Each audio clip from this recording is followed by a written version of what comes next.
Hey guys, welcome back to one more video. ఈ వీడియోకి సంబంధించిన బ్యాక్ నెక్ అనేది ఆల్రెడీ మన ఛానల్లో పోస్ట్ చేసి ఉన్నాను. మీరు ఎవరైనా చూడకపోతే కనుక ఒకసారి చెక్అవుట్ చేయండి. అండ్ ఇది వచ్చేసి స్లీవ్ డిజైన్ అనమాట. ఇది కంప్లీట్గా ఆల్ ఓవర్ హ్యాండ్ అనమాట. పైన మనకి షోల్డర్ దగ్గర వచ్చేసి ఒక పెద్ద డిజైన్ వస్తుంది. సో ఆ డిజైన్ని ఎలా క్రియేట్ చేసుకోవాలనేది ఈరోజు వీడియోలో చూపిస్తున్నాను. ఇక్కడ నేను యూజ్ చేసే మెటీరియల్ మొత్తం వచ్చేసి క్లిప్ స్టోన్స్, అలాగే షుగర్ బీడ్స్, బంచ్ బీడ్స్ అవే యూజ్ చేస్తున్నాను. ఫస్ట్ వచ్చేసి ఒక 2 లైన్స్ జరీ థ్రెడ్తో చైన్ స్టిచ్ వేసుకున్న తర్వాత ఒక లైన్ షుగర్ బీడ్ వేసుకొని దాని తర్వాత మళ్ళీ 3 షుగర్ బీడ్స్ అలాగే ఒక బంచ్ బీడ్ వేసుకొని ఈ విధంగా క్రియేట్ చేసుకొని మళ్ళీ సేమ్ షుగర్ బీడ్ లైన్ వేసుకోవాలి. దాని తర్వాత అయితే ట్రయాంగిల్ షేప్లో ఉన్న క్లిప్ స్టోన్స్ తీసుకుని ఇలా ఒకదాని పైన ఒకటి, అంటే సేమ్ ఎగ్జాక్ట్గా ఒకదాని మిడిల్లో ఒకటి ఇంజెక్ట్ చేసి ఇట్లా అయితే కనుక మనము స్టిక్ చేసేసుకోవాలి. దాని తర్వాత మళ్ళీ సేమ్ కింద ఏ లైన్ అయితే వేసానో షుగర్ బీడ్స్ అలాగే బంచ్ బీడ్స్ అదే లైన్ రిపీట్ చేసి మళ్ళీ క్లిప్ స్టోన్ లైన్ అనేది వేసుకోవాలి. దాని తర్వాత మళ్ళీ సేమ్ కింద వేసుకున్న షుగర్ బీడ్ లైన్ అనేది రిపీట్ చేసుకోవాలన్నమాట. ఈ విధంగా రిపీట్ చేసిన తర్వాత ఇక్కడతో అయితే ఇది కంప్లీట్ అయిపోయింది. అండ్ పైన వచ్చేసి షోల్డర్ దగ్గర అయితే ఇక్కడ డిజైన్ అనేది క్రియేట్ చేస్తున్నాను. కొంచెం అరవంకి షేప్ లాగా ఉంటుంది అనమాట. లైక్ నాకు తెలియదు ఎగ్జాక్ట్గా ఇది ఏ షేప్ అనేది, బట్ ఏంటంటే మన షోల్డర్కి చాలా లుక్ వస్తుంది ఈ వర్క్ అనేది. సో ఇక్కడ వచ్చేసి సేమ్ కింద ఏదైతే లైన్స్ రిపీట్ చేశానో సో సేమ్ అదే రిపీట్ లైన్స్ అనేది వేసుకుంటున్నాను అనమాట. అండ్ ఇది వచ్చేసి నాకు కంప్లీట్గా స్టిచ్ చేయడానికి 3.5 days పట్టింది. అంటే టోటల్ నెక్ అలాగే 2 హ్యాండ్స్ మొత్తం కలిపి ఇక్కడ వచ్చేసి గ్లూ అప్లై చేసేసుకొని సేమ్ మళ్ళీ ఒక క్లిప్ స్టోన్స్తో ఒక లైన్ అనేది వేసుకుంటున్నాను. సో సేమ్ ఇదే ప్యాటర్న్లో అయితే నేను 4 లైన్స్ అనేది రిపీట్ చేశాను అనమాట. ఇదిగోండి 4 లైన్స్ రిపీట్ చేసిన తర్వాత లాస్ట్ ఎడ్జ్లో మళ్ళీ ఇదిగోండి ఈ విధంగా నేను ఇక్కడైతే క్లిప్ స్టోన్స్ వేసుకుంటున్నాను. సేమ్ కింద మనం ఏదైతే వేసామో సో అదే రిపీట్ చేసుకొని మళ్ళీ ఇదంతా వేసుకోవాలి. వేసుకున్న తర్వాత మళ్ళీ షుగర్ బీడ్ లైన్ అనేది రిపీట్ చేసుకోవాలన్నమాట.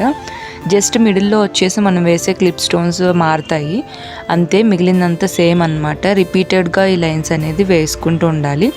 దీని తర్వాత ట్రయాంగిల్ షేప్ అయిపోయిన తర్వాత మళ్ళీ సేమ్ అదే లైన్ వచ్చేసి నేను రిపీట్ చేశాను. రిపీట్ చేసిన తర్వాత మళ్ళీ ఇక్కడ నేనైతే క్లిప్ స్టోన్స్ మళ్ళీ ఒక లైన్ అనేది వేసుకుంటున్నాను. సో సేమ్ ఇదే వేలో మొత్తం చివరి వరకు అయితే స్టిక్ చేసేసుకున్న తర్వాత మళ్ళీ ఒక లైన్ షుగర్ బీడ్ అనేది వేసుకోవాలి. వేసేసుకున్న తర్వాత నేను ఇక్కడ వచ్చేసి రైస్ బీడ్స్ అనేది యూజ్ చేస్తున్నాను అనమాట. అంటే కొంచెం డ్రాప్ షేప్లో ఉండేలాగా. ఇది వచ్చేసి ఒక 3mm to 4mm వరకు ఉంటాయి. చాలా చిన్న సైజు యూజ్ చేస్తున్నాను. మీరు కావాలంటే కొంచెం పెద్ద సైజు యూజ్ చేసుకున్నా కూడా ఈ డిజైన్ అనేది ఇంకా ఎలివేట్ అవుతుంది. బట్ నాకేంటంటే సైజ్ దొరకలేదు, సో అందుకని చిన్నదైతే వేసుకున్నాను. ఇది కూడా సేమ్ మొత్తం చివరి వరకు స్టిచ్ అయితే చేసేసుకోవాలి.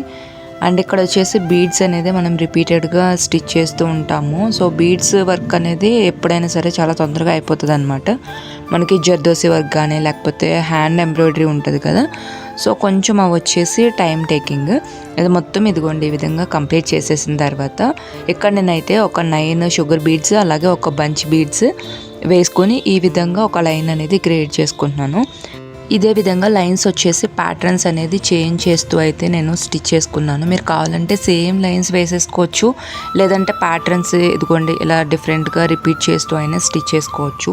ఇది వచ్చేసి మనకి ఒక కస్టమర్ పంపించారనమాట. ఈ బ్లౌజ్ వచ్చేసి ఎంగేజ్మెంట్ కోసము, తన ఎంగేజ్మెంట్ కోసమే ఈ డిజైన్ అయితే చేశాను. అండ్ విత్ బ్లౌజ్ స్టిచ్చింగ్ కూడా చేసేసి ఇచ్చాను అనమాట. ఫిట్టింగ్ అయితే పర్ఫెక్ట్గా వచ్చిందని చెప్పారు. అండ్ లాస్ట్లో అయితే నేను కంప్లీట్గా బ్లౌజ్ వీడియో ఎలా ఉంది అనేది ఒక క్లిప్ అనేది యాడ్ చేస్తాను చూడండి. ఒకవేళ ఇన్ కేస్ మీరు కూడా ఏమైనా డిజైన్ చేయించుకోవాలి అనుకుంటే కనుక నేను ఇక్కడ స్క్రీన్ పైన అయితే వాట్సాప్ నెంబర్ అనేది ఇస్తున్నాను. సో ఆ నెంబర్ త్రూ మీరైతే వాట్సాప్లో ఆర్డర్ చేసుకోవచ్చు. మీరు నాకు శారీ అలాగే మీ మెజర్మెంట్కి సరిపడా సైజు బ్లౌజ్ అనేది నాకు పంపించేస్తే నేనే వర్క్ చేసేసి మీకు కొరియర్ అనేది చేస్తాను. సో ఫైనల్ అవుట్పుట్ అయితే ఇలా ఉంది. అంటే before stitching and after stitching కూడా పెడుతున్నాను చూడండి. ఇదిగోండి ఫైనల్గా అయితే మనకి ఇక్కడ వేసిన వర్క్ అంతా కూడా షోల్డర్కి ఎగ్జాక్ట్గా మనకి బ్లౌజ్ హ్యాండ్ ఎక్కడైతే స్టిచ్ పడుతుందో సో ఎగ్జాక్ట్గా అక్కడికి వెళ్ళిపోయింది అనమాట. చూసారు కదా, ఇదిగోండి ఇలా సో ఇదండి వాళ్ళ వీడియో ఎలా అనిపించిందో కింద కమెంట్ సెక్షన్లో తప్పకుండా చెప్పండి. అండ్ మళ్ళీ ఇంకొక మంచి వీడియోతో మిమ్మల్ని కలుస్తాను. ఇంకా చాలా బ్లౌజెస్ అయితే ఉన్నాయి, కమింగ్ సూన్ రాబోతున్నాయి. మళ్ళీ వీడియోలో మళ్ళీ కలుద్దాం. అంతవరకు బాయ్ బాయ్.